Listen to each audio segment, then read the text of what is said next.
Ano po yung masasabi nyo dun sa video, tay? Masasabi ko lang po dun sa video, dun po sa mga nag-comment, dun sa mga nag-bash, hindi po sumamalog ko. Ginawa ko pong... Magandang tanghali po. Hello, kumusta po kayo? Mabuti naman po. Galing mag-rolling. Nagulat po ako dito sa ano. Kailan nyo ito linagay dito? Kailan lang po nung kumikita-kita ng kahit papano. Puntal kami ng ganyan, tindahan. Okay. Para displayan ng paninda namin. Kumusta po at nahanap nyo na ho ba yung pinapahanap ko? Opo, yung ordinary po 7,000. Yung medyo maganda po 10. 10,000. Okay. Guys, doon po kasi sa binigay natin na pangkabuhayan po nila tatay yung motor. Gusto ko po mapalagyan no nila ng ano po, yung bubong po. Yung bubong. Kasi sobra pong nangingitim-itim na po si nanay. Kumusta po tong araw nyo? Nakarami po kayo? Naka-5 tray naman po kami. Yung matumal po kasi ngayon. Dati po nga yung 1,000 po namin, 3 days lang. Ngayon po matumal. Napanood nyo ba yung video natin? Opo. Si tatay, ano po yung masasabi nyo dun sa video, tay? Masasabi ko lang po dun sa video, dun po sa mga nag-comment, dun sa mga nag-bash, hindi po sumamalog ko. Ginawa ko pong inspirasyon yun.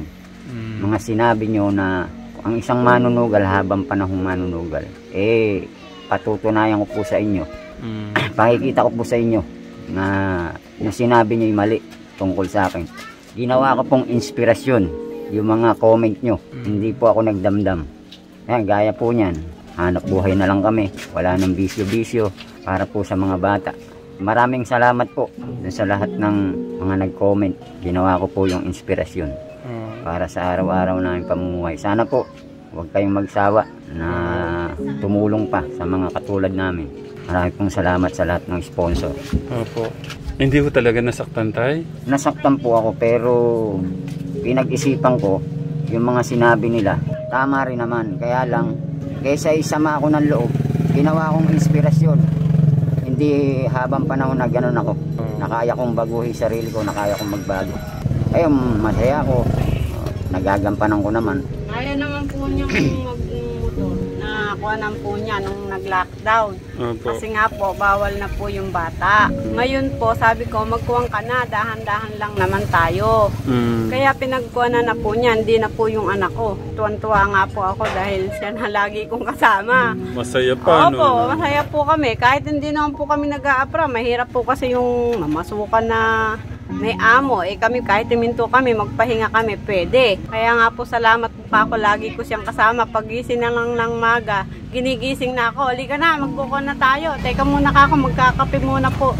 Kaya po masayang masaya ako. Siya po ang naging kasama ko na ngayon. At nay, anong masasabi nyo doon sa mga comments? Kasi sinasabi nga daw po, ang manunugal daw po ay mamamatay ng manunugal. Hindi naman po siguro kasi talagang pagka ayaw mo magsugal isusumpa mo na isugal na yun na hindi ka na magsusugal. Pwede naman po yun. Gusto ko nang magbago yung amin. Yun nga pong bahay namin. Tingnan nyo nga po. Minsan po naiyak na nga po ako nakakita ng mga tao.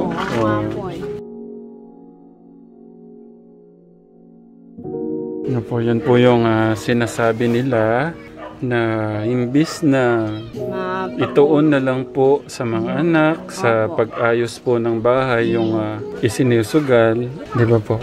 Di po kukuha niyan. So ano po yung message nyo, tatay, sa mga sinasabi nyo pong nag-comment po ng hindi maganda sa inyo? Masasabi ko lang sa inyo, sabi ko nga, ginawa kong inspirasyon yung mga sinabi nyo, yung mga kahit pangit. Tama, nasaktan ako, pero hindi sumamalog ko. Ginawa kong inspirasyon yun para sa ikagaganda ng pamumuhay namin ng pamilya ko. Kaya maraming salamat sa inyo. Kahit ganun sinabi nyo, parang mas namulat yung isip ko. At patunayan ko rin sa inyo na hindi totoo yung mga nabitiwan yung salita. Gaya niyan, nakapagpundar na kami ng konting tindahan na maliit, display ng aming paninda. Bakal pa na, tay. Kailan nyo po yan nabili? Kailan lang po yan? 2 linggo siguro. Kita nyo na, tay, kung ano lang pala naipon. Opo.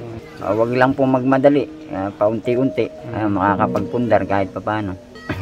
Doon sa mga tumulong sa amin, maraming salamat sa inyo. Sana wag kayong magsawa na tumulong sa mga katulad namin. At magbigay kayo ng second chance, panibagong pag-asa. Marami pong salamat sa mga sponsor. Masasabi ko bang maipagsisigawan nyo na mahal nyo yung asawa nyo? Abe, mahal na mahal ko po yan. Mahal na mahal ko po yan. Kung isisigaw nyo po na mahal nyo siya, gaano kalakas? Yung dinig ng buong mundo. Mahal na mahal ko po yung asawa ko. Kuya Tekra, mahal na mahal ko ito. Ang tagal na po namin, 23 years na po. Ayaw ko kasi yung nakaraang pagkikita ho natin, medyo nadurog po ako eh. Opo. Pwedeng gawin naman ho natin good vibes. Sabi ko nga po, gano'n nyo ipagsisigawan na mahal nyo yung asawa nyo. Kada abot po ni Kuya Darius sa pera, okay lang ba na isigaw nyo na mahal nyo ang asawa nyo? So habang lumalakas po yung pagsigaw nyo, hindi daw humihinto.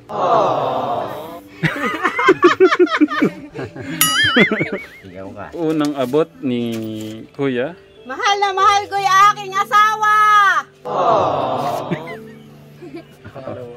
Mahal na mahal ko hanggang buong mundo. Mahal na mahal ko yung asawa ko. Yahoo! I love you. Mahal na mahal ko siya.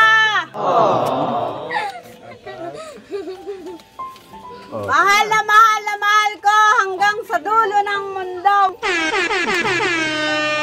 Sweet. Mahal na mahal ko ang aking asawa. Si tatay naman. Mahal na mahal ko po yung asawa ko hanggang kamatayan. Okay. Tayo pa rin magsasama. Okay.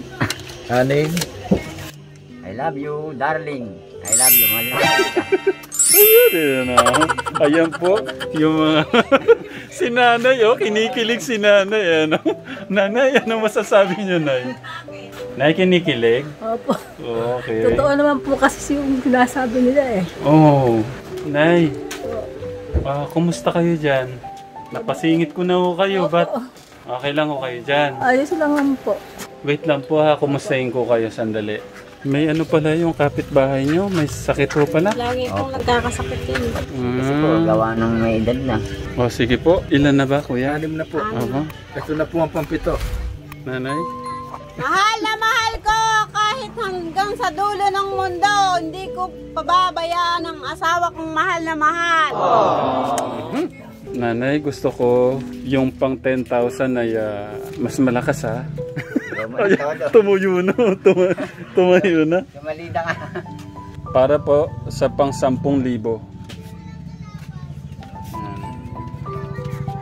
Mahal na mahal ko yung asawa ko kahit kailan. Hindi ko siya iiwan hanggang sa dulo ng mundo. So ganito po, alam nyo naman ay gaano ko po kayo kamahal, Tatay Emil, Nanay. Mahal din po namin. Opo, at ano man po ang mga nagdaan, hindi po importante yon sa akin. Sabi ko nga sa inyo, lahat ng tao ay deserve a second chance. Kaya po, nandito po ako para po ipaabot yung pagmamahal kong pinangako sa inyo, no? Opo.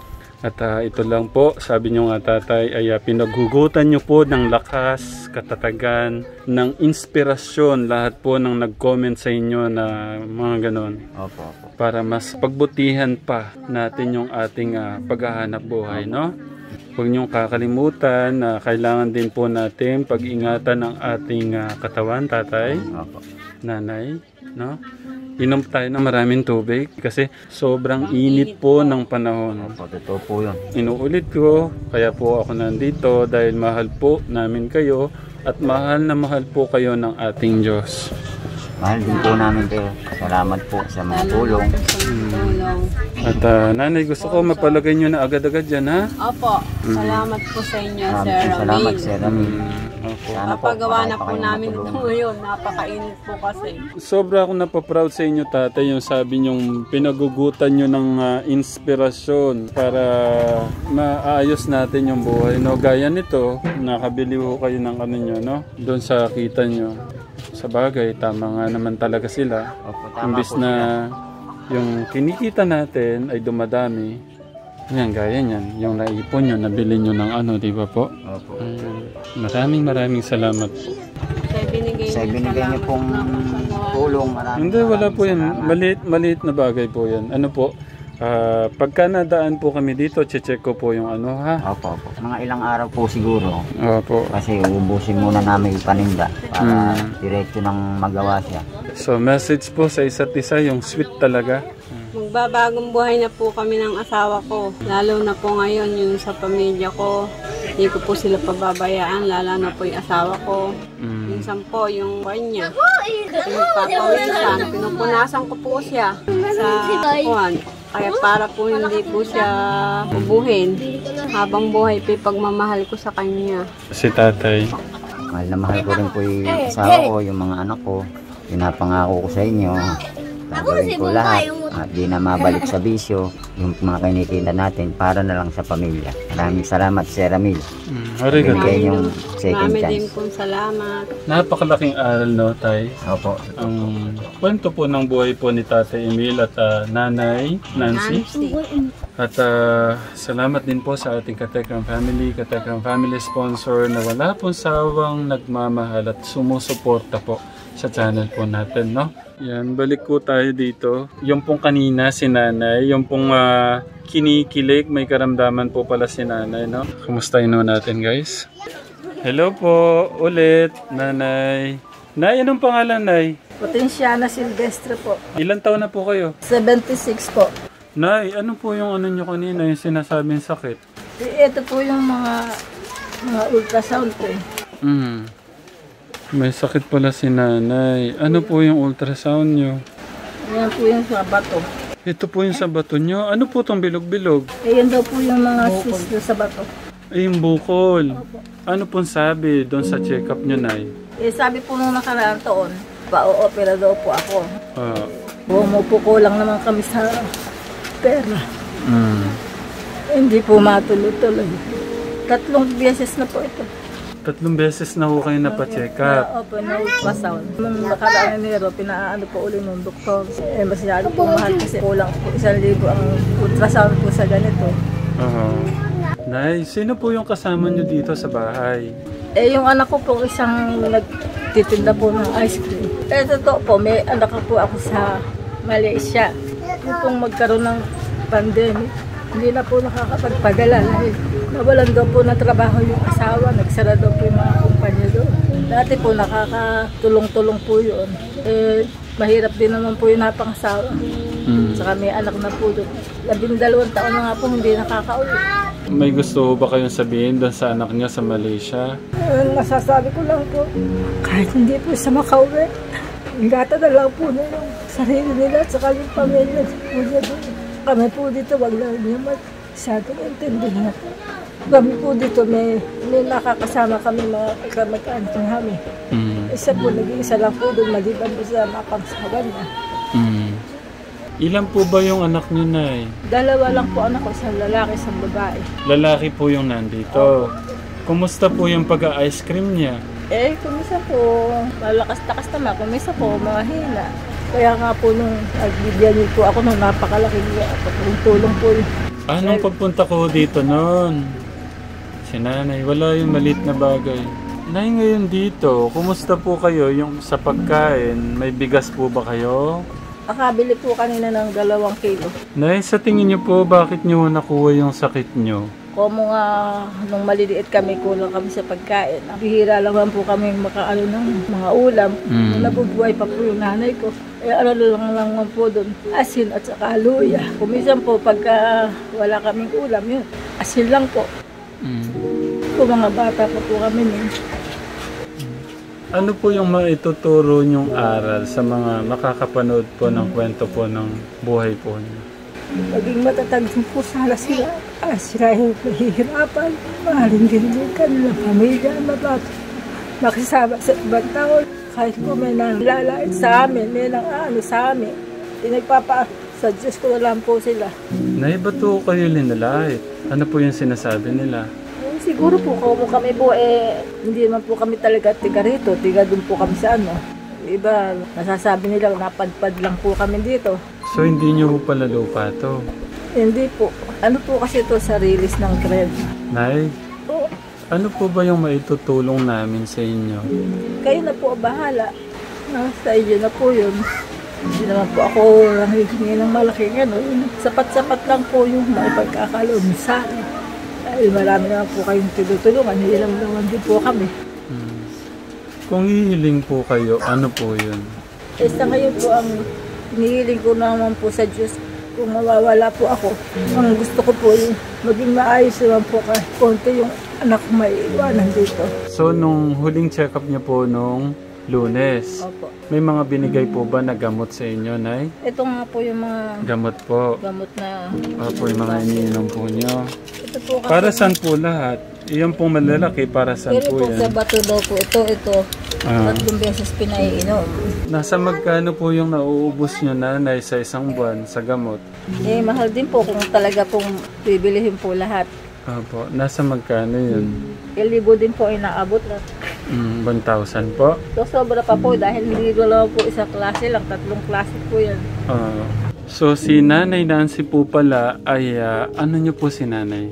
Pamangkin po. Pamangkin niyo po si Tatay Emil, okay? So, pamangkin niyo po din siya. Opo. Kayo, Nanay, kung kayo po yung tatanungin ko ngayon, kumusta po ngayon si Nanay Nancy? Okay naman po na sila. Natutuwa nga po ako at malaki na po ang pagbabago po nila sa buhay ngayon. Lalong natulungan nila po sila. Napakalaki po nung naibigay nyo rin tulong sa kanila. Kaya po kami nandito ay para mag-abot ng pagmamahal kay Nanay Nancy, yung pong pinangako kung ano kanina. At abutan mo ng pagmamahal natin, Kuya Darius, 5,000. Si Nanay.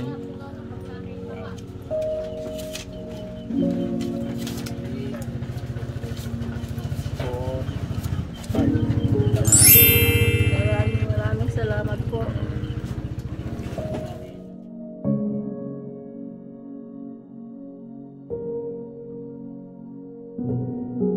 Dagdagan mo pa, Kuya Darius, ng 2,000 galing po kay don't mention name, DG, 2,000 po. 2,000 po na. Wala. Nanay naman.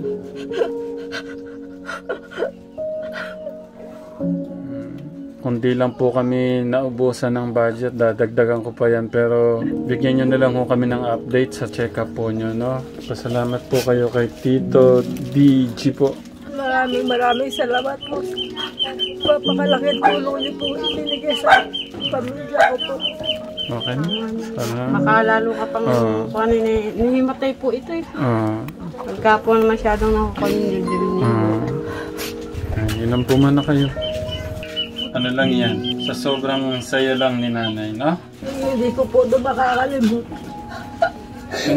Mahal po namin kayo.